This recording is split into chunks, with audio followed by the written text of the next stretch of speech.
এইবাৰৰ যিমান কংগ্ৰেছ কেণ্ডিডেট আছে এজন কেণ্ডিডেট বাদ দি মই সবকে পাৰ্টিত লৈ আহিব পাৰোঁ। জেলত সোমোৱাৰ ভয়তহে বিজেপিলৈ গৈছে কংগ্ৰেছী।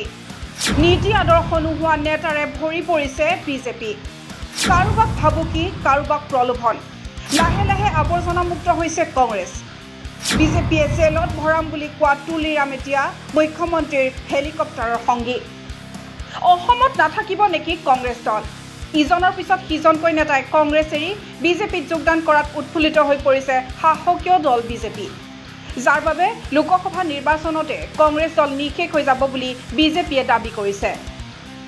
মুখ্যমন্ত্ৰী ডক্টৰ হিমন্ত বিশ্ব শৰ্মা, মন্ত্ৰী পীযুষ হাজৰিকাকে ধৰি বিজেপিৰ প্ৰায় সকলো নেতাৰ দাবী অসমত আৰু নাথাকে কংগ্ৰেছ। এখোপ আগুৱাই মুখ্যমন্ত্ৰী ডক্টৰ হিমন্ত বিশ্ব শৰ্মাই বৰাকত ঘোষণা কৰিছে, এজনৰ বাহিৰে সকলোকে মই বিজেপিলৈ আনিব পাৰোঁ। মুখ্যমন্ত্ৰীৰ মতে কংগ্ৰেছৰ যিয়েই জয়ী হ'ব তেওঁৱেই পিছত বিজেপিলৈ আহিব।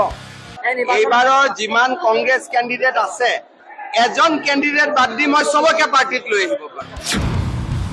মুখ্যমন্ত্ৰী ডক্টৰ হিমন্ত বিশ্ব শৰ্মাৰ এই মন্তব্যৰ প্ৰত্যুত্তৰ দিছে বিৰোধী দলপতি দেৱব্ৰত শইকীয়াই।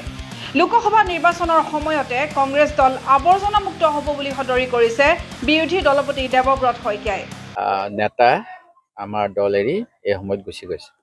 যিসকল গৈছে তেওঁলোকৰ কেইবাটাও কথা হৈছে। এটা, তেওঁলোকে দুৰ্নীতি কৰি থৈছে এটা সময়ত, সেইকাৰণে আপোনালোকে দেখিছে এতিয়া যে যিটো সুপ্ৰিম কোৰ্টে ৰায় দিব লগা হৈছে ইলেক্ট্ৰেল বণ্ড, যিবিলাকে দুৰ্নীতিগ্ৰস্ত কোম্পানী তেওঁলোকে আনকি বিজেপি দলক ঘোষ দি নিজৰ নাম এই ED, CBI, ইনকাম টেক্সৰ পৰা ৰেহাই লৈছে।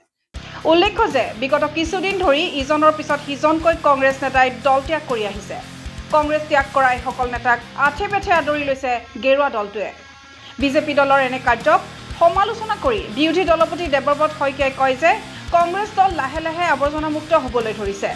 কংগ্ৰেছৰ পৰা ওলাই গৈ যিসকলে বিজেপিত যোগদান কৰিছে সেইসকলৰ কোনো নীতি বা আদৰ্শ নাই। বিজেপিয়ে কাৰোবাক প্ৰলোভন দিছে, আন কাৰোবাক আকৌ ভাবুকিও দিছে। আনহাতে কংগ্ৰেছৰ একাংশ নেতাই জেলত যোৱাৰ ভয়তহে বিজেপিত যোগদান কৰিছে। এইসকলৰ বিজেপিৰ নীতি বা আদৰ্শৰ সৈতে কোনো সম্পৰ্ক নাই। কংগ্ৰেছৰ কাৰ্যকৰী সভাপতি ৰাণা গোস্বামীয়ে দল ত্যাগ কৰাৰ পিছত দলীয় টিকট নাপাই অলপতে কংগ্ৰেছ এৰিলে মাহমৰাৰ কংগ্ৰেছ নেতা সুৰজ দিহিঙীয়াই। এই সন্দৰ্ভত মন্তব্য কৰি দেৱব্ৰত শইকীয়াই কয় যে বিগত সময়ছোৱাত যিসকলে দুৰ্নীতি কেলেংকাৰীত লিপ্ত হৈছিল তেওঁলোকেই এতিয়া বিজেপিত যোগদান কৰি নিজৰ নিৰাপত্তা বিচাৰিছে। বিৰোধী দলপতিগৰাকীয়ে আন এক গুৰুতৰ অভিযোগ কৰি কয় যে যিজন তুলিৰাম ৰংহাঙক বিজেপিয়ে জেলত ভৰাম বুলি কৈছিল সেইজন তুলিৰামে এতিয়া মুখ্যমন্ত্ৰীৰ হেলিকপ্টাৰৰ সংগী। শুনক দেৱব্ৰত শইকীয়াৰ সেই মন্তব্য। তেনেকৈ আমাৰ অসমতো আপোনালোকে দেখিব যে মুখ্যমন্ত্ৰীয়ে উদাহৰণস্বৰূপে তুলিৰাম ৰহাঙৰ কথা কওঁ। তুলিৰাম ৰহাঙৰ কথা কৈছিল 2016 চনত যে বিজেপি চৰকাৰ অহাৰ লগে লগে তুলিৰাম ৰহাঙক জেলত দিব। তাৰপিছত আপোনালোকে এতিয়া তুলিৰাম ৰহাং ক'ত থাকে চাবচোন। মুখ্যমন্ত্ৰী সোমাই হেলিকপ্টাৰত উঠি ঘূৰি ফুৰে। অৰ্থাৎ মুখ্যমন্ত্ৰীক তেওঁ চাগে কিবা উৎকোচ দিলে আৰু তাৰ ফলত এতিয়া তেওঁ জেলত নগৈ মুখ্যমন্ত্ৰী হেলিকপ্টাৰত এখন চিট পায়।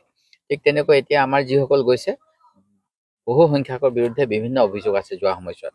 সেই গতিকে তেওঁলোক গৈছে, সেইটো প্ৰথম।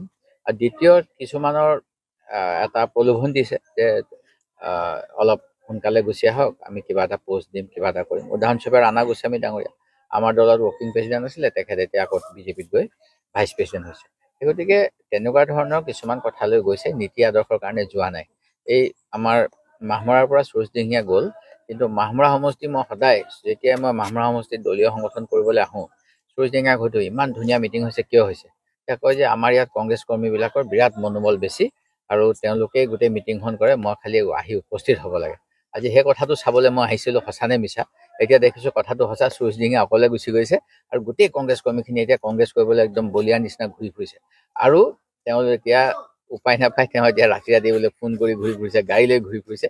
এই কথাটো সঁচা নে মিছা চাবলৈ আহিলোঁ। ইয়াত দেখি মই খুব ভাল পাইছোঁ। News desk report NV Live।